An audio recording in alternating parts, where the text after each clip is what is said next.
Stone tools, c. 600,000 BCE. Early humankind ushers in the age of inventions. The very first human invention consisted of sharp flints, found and used in their natural state by primitive peoples, who then learned to purposely sharpen stones.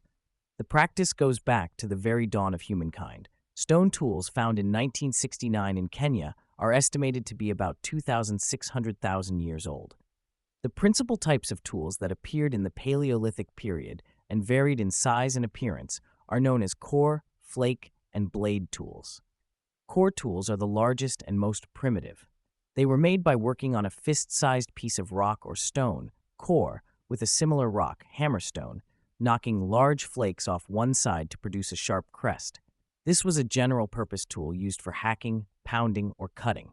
Eventually, thinner and sharper core tools were developed, which were more useful. Much later, especially in the last 10,000 years of the Stone Age, other stoneworking techniques appeared, including pecking, grinding, sawing, and boring. The evolution of toolmaking enabled early humans to complete many tasks that were previously difficult or impossible. Animals could be skinned, defleshed, and the meat divided using stone cutters, cleavers, and choppers. Clothing was made from animal hides cleaned with rough stone scrapers and punctured with awls.